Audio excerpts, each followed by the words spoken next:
Hi there, welcome back to our channel. My name is Madison with Stanley and Associates, and today I wanted to do something a little fun. I wanted to test my attorney's knowledge at personal injury law and make them do trivia.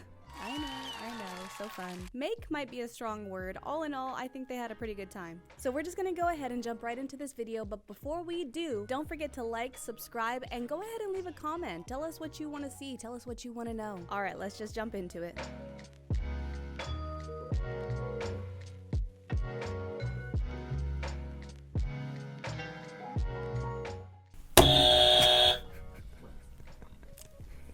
Um, 1937. Close, but no. I'll say 1914. No. Again, close. Like, what was the case about? Do you have that Oh, information? what was the case about? Yeah. Oh, that'd be interesting. See, this is the problem with not being a history freak. I'm trying to figure out what were they doing back then. Did it have to do with somebody's cattle? Oh, that's a good guess. Way?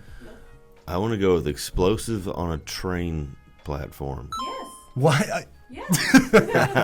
1928, Helen Palsgraf case. While trying to board a moving train with a package of fireworks, two guards tried to help Miss Palsgraf, assuming she was falling. She dropped the package and was injured. Her lawsuit brought about the first legal concept of proximate cause. This was covered in law school. See. First case, I believe, of torts class. No, I'll give you that one. not. Palsgraf. I could not have named it, but That's good. I did not hear. I know some of the property classes. We went over some of those cases, but not. my second guess was going to be a banana peel case.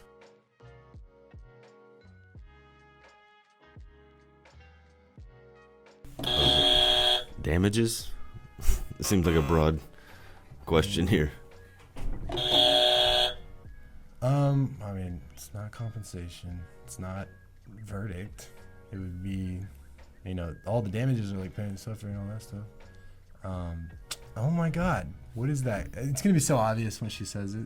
What's the first just letter? tell us. C. What's the second letter? Oh. What's the third letter? M. Compensatory damages. Good job. Compensatory damages are money awarded to an injured party that compensate for damages, injury, or other incurred loss.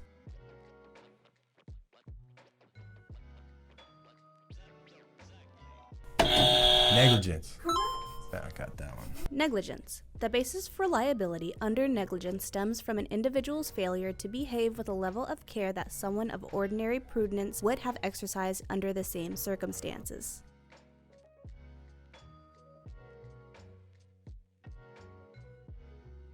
Standard of care, duty of care. I mean, It's something like the duty to reasonably make things safe, or something like that. I'll take it.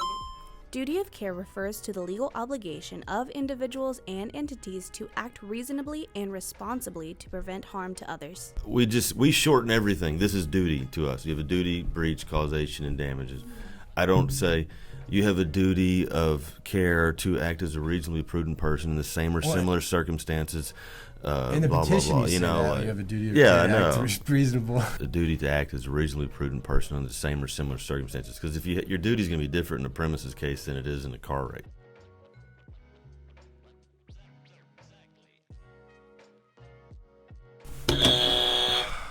I would say an intentional tort is like when you hit someone, you meant to do it. There's a mens rea aspect of So you have the mental mental element aspect. of intent. Yeah, that's right. That's right. So, So and mens rea then is just a negligence fancy word is that you for it. didn't necessarily mean for that to happen, but you didn't act as a reasonably prudent person. You breached your duty, and then something bad happened. Intentional torts are wrongs that the defendant knew or should have known would result through their actions or omissions. Negligent torts occur when the defendant's actions were unreasonably unsafe.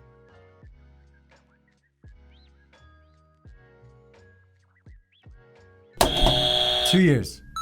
Correct. We know that one very well. She didn't even say what state. Come on, man. I gotta hit that Yeah, it button, could've man. been I'll just take my Arkansas. chances.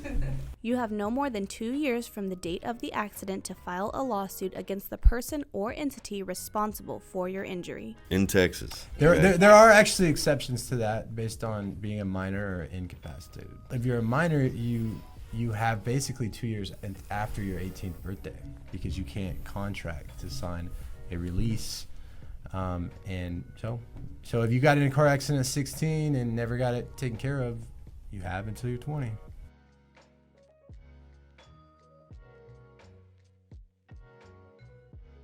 He doesn't want to buzz anymore. Well, you're not buzzing anything. I know. I'm He just stares at me. Yeah, go for it, buddy. Okay. Comparative negligence, I mean, it would be the amount of responsibility for different parties and how much each is related to their amount of negligence. Comparative negligence is when an accident occurs, the fault and or negligence of each party involved is based upon their respective contributions to the accident. I knew you were going to get that one. That's why I let you take it.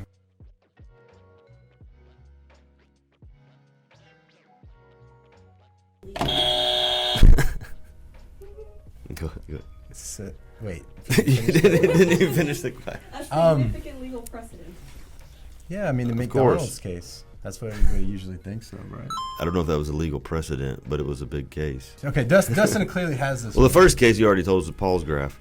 Stowers was also a legal precedent about the policy limits issues. Well, yeah, if you the Stowers case, it says if you send a demand to the insurance company that a reasonable insurance company would accept and they don't, then it's possible for you to pursue the case over the limits of the insurance policy. And I would like to say that every case sets legal precedent, so I don't know what he's talking about. That's true. That's true. It is. I mean, Well, it could be true. Yeah.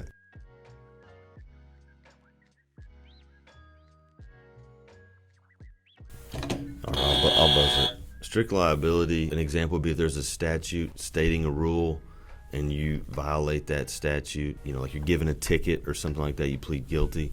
You're found strict liability because you're liable because you violated that statute. A form of legal responsibility that holds the other party responsible regardless of fault. A strict liability injury is generally an injury sustained in a situation where the harm was caused by an unusually dangerous activity.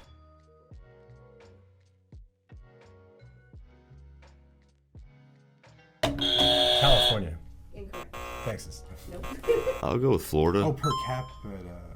Okay. Florida leads the nation in personal injury cases per capita, with 1,237% more filings than the national average. I believe they have automatic $10,000 a PIP, so I think there's something over there where there may be some more incentives for that. All right, well, that is all I have for you. It looks like, Jacob, you are the winner. Thank you. I just want my prize. Yes. Oh, man. right. He's going to love that. Perfect. And I didn't want you to feel that. Of course. I get it. Just a smaller one. Oh, this would be Those are great pretty for nice, my... too. Oh, I thought these were baby pants. I was thinking, oh, these could fit my baby pretty good. Maybe we'll let him try them on anyway. Thank you so much for watching. Be sure to like and subscribe for more legal content. Yeah, and let us know in the comments what you think the Cowboys' record is going to be this season. Go Cowboys. Go. Go Cowboys.